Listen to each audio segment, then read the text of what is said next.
ഉണ്ണികൃഷ്ണ ഉണ്ണികൃഷ്ണ ഇവനിത് എവിടെ പോയി കിടക്കുന്നത്? ഇങ്ങോട്ട് വാ.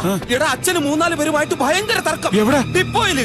ഓരോരുത്തന്മാര് ശരീരത്തിന്റെ പല ഭാഗത്തായി 10-150 ഇഡ്ഡലി ഫിറ്റ് ചെയ്തോണ്ടാ നിക്കുന്നത്. എടാ മസിൽ അടിച്ച് പെരുക്കേക്കുന്നെന്ന് കണ്ടാ ഗുണ്ടകളെ പോലുണ്ട്.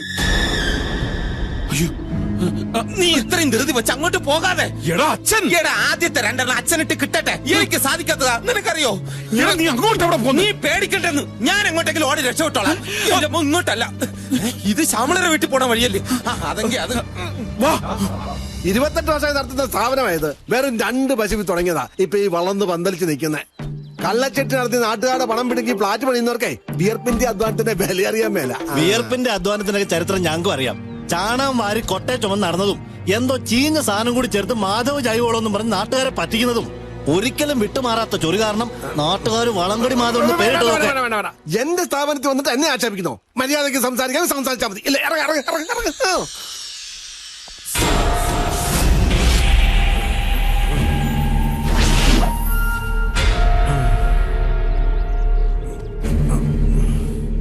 ഈ സാർ ഇത്രയും നേരവും പറഞ്ഞിട്ട് തനിക്ക് മനസ്സിലായില്ല? ഞാൻ ജനിച്ചു വളർന്ന് വന്നായത്. ഇവിടുന്ന് മാറുമെന്ന് പറയാൻ ആർക്കും ഒരു അവകാശവും ഇല്ല. താൻ ഇവിടുന്ന് മാറണ്ട. ഈ ചാണ ഫാക്ടറി ഇവിടെ നിന്ന് മാറ്റിയാൽ മതി. ഇത് കണ്ടോ, ഫ്ളാറ്റിന്റെ പാതി പണി തീർത്തിട്ടിരിക്കുക. ഫ്ളാറ്റ് വാങ്ങാൻ വരുന്നവർ ഈ നാറ്റോടിച്ച പിന്നെ വാങ്ങുവോ? സാറാണെങ്കിൽ കോടിക്കണക്കിന് ചെലവാക്കുകയും ചെയ്തു. ചുറ്റുവട്ടം മനസ്സിലാക്കാതെ ഇവിടെ കൊണ്ട് ഫ്ളാറ്റ് ഉണ്ടാക്കാൻ ആരാ പറഞ്ഞു? കഴിഞ്ഞതൊക്കെ കഴിഞ്ഞു. ഇനി ചെയ്യാൻ പറ്റുന്നതിനെ കുറിച്ച് ചിന്തിച്ചാൽ മതിയല്ലോ. ചാത്തമ്പാറയില് സാറ് തന്നെ സ്ഥലം വാങ്ങി ഫാക്ടറിക്ക് കെട്ടിടവും പണിതു തരും.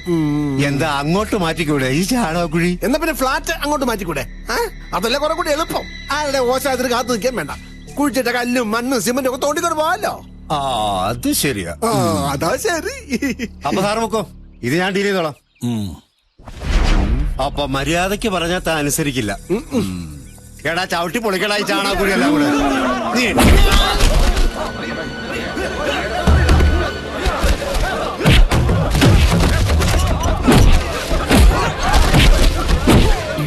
എന്റെ ഈശ്വര, വാളയാർ മണിയപ്പൻ, ഇവൻ മഹാപെശക. വാടാ. എന്റെ കൈ കൊണ്ട് ചാകുന്നതിലും ഭേദം വല്ല പാണ്ടി ലോറിക്ക് തലവയ്ക്കുന്നതാ.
ഞങ്ങളുടെ അണ്ണൻ എന്തെങ്കിലും സംഭവിച്ചാ തിരിച്ചു വരും ഞങ്ങള്. തീർത്തുകളെ നിന്നൊക്കെ എടുക്കാൻ വേണ്ടി.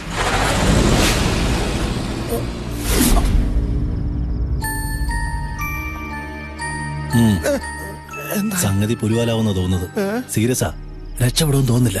അയ്യോ, താൻ അടിക്കുന്നത് മറ്റാരെങ്കിലും കണ്ടോ? ഒളിച്ചു നിന്നല്ലേ ചാമ്പിയത്? ആരും കണ്ടില്ല.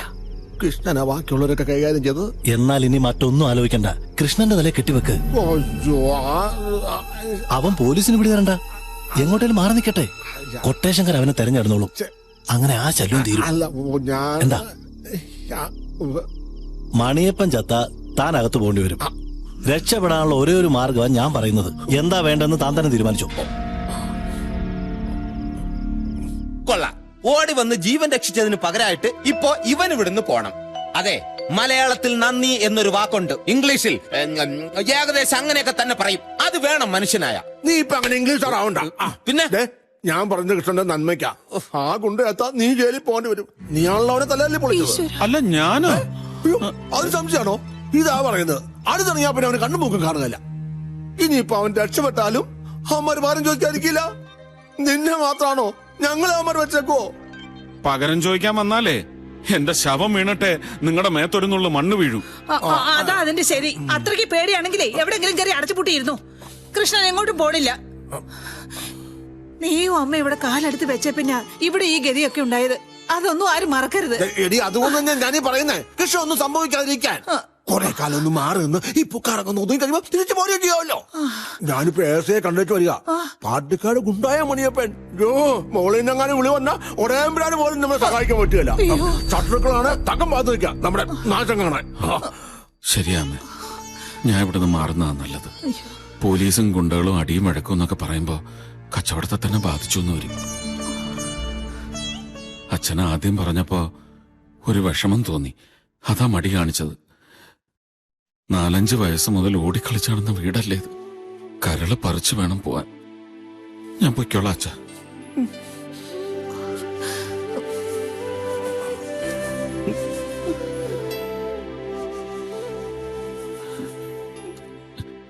എനിക്കറിയാടാ, ഞാൻ പോകുന്നതില് നിനക്ക് വല്ലാത്ത വിഷമമുണ്ടെന്ന്.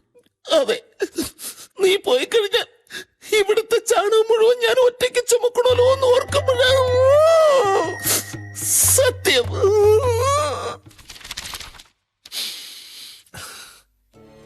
ഇതവന് കൊടുത്തേക്കാം. 5000 രൂപയുണ്ട്. കൂടുതലാ സാരയില്ല. 5000 കുലുവ. അവന്റെ 10 ദിവസത്തെ കൂലി തികച്ചുണ്ടോ ഇത്? ഓ, ഇനിയൊന്നും ഇല്ല. അവരിക്കട്ടെ. 5010. എടി, അവന് 3-4 വയസ്സുള്ളപ്പോഴേ തെണ്ടി തിരിഞ്ഞ് തള്ളയുടെ കൈയും പിടിച്ച് ഇവിടെ വലിഞ്ഞേറി വന്നപ്പോഴേ നീ ഒറ്റ ഒരുത്ത് കാരണം ഇവിടെ കയറ്റി താമസിപ്പിച്ചത്. അന്ന് പോലെ അത് കിടന്ന് തീറ്റയും കിടപ്പ് ഇവിടെ ആയിരുന്നില്ലേ? ചുമ്മാ നടക്കോടി ഇത്. 2 വർഷം കഴിഞ്ഞ് അവന്റെ തള്ള എത്തപ്പോ കുഴിച്ചിടാൻ ചെലവായ കാശ്. ഇതൊക്കെ ഏത് കണക്കിലാ പെടുത്തണ്ടോ? കളിച്ചു നടക്കേണ്ട പ്രായത്തില് ചാണകക്കൊട്ടയും ചുമന്ന് ഈ വീടിന് വേണ്ടി കഷ്ടപ്പെട്ടവനവൻ. നീതി കാക്കുന്ന ഭൂതം പോലെ നിങ്ങൾ ഇതൊക്കെ വെച്ച് പൂട്ടിയിരുന്നു. അനാഥ ചെക്കനാ. എത്ര ജന്മം എടുത്താലും ശാപം തീരില്ല. ശപിക്കാൻ മാത്രം ഞാൻ എന്ത് തെറ്റാ ചെയ്തേ? നക്കാപ്പിച്ച കണക്ക് പറയുന്നത് പോട്ടെ, സ്വന്തം തെറ്റ് ആ പാവത്തിന്റെ തല കെട്ടിവെച്ചിട്ടല്ലേ ഇവിടുന്ന് ഇറക്കി വിടാൻ നോക്കുന്നേ. പാത്ത് നിന്ന് കട്ടപ്പാര കൊണ്ട് അയാളുടെ തലക്കടിക്കുന്നത് ആരും കണ്ടില്ല എന്ന് കരുതരുത്. ഒരു കണക്കിന് നോക്കിയാ നീ ചാണകക്കുഴിയിൽ നിന്ന് രക്ഷപ്പെട്ടു എന്ന് കരുതിയാ മതി. എന്തെങ്കിലും ഒരു വഴി ഉണ്ടായിരുന്നെങ്കിൽ നിന്നെ സഹായിക്കാൻ വേണ്ടിയിട്ടെങ്കിലും ഞാൻ ഇവിടുന്ന് ചാടി രക്ഷപ്പെട്ടേനെ. അത് പറഞ്ഞപ്പോഴാ ഓർത്തത്. ഇന്നാള് പത്രത്തിൽ കല്യാണ പരസ്യം തപ്പുന്നതിനിടയ്ക്ക് ഒരു പരസ്യം കണ്ടു. ധനികനായ ഒരു മധ്യവയസ്കന് സഹായി ആവശ്യമുണ്ടെന്നും പറഞ്ഞു. ചുമ്മാതൊരു കത്ത് ഞാനും അങ്ങ് അയച്ചു.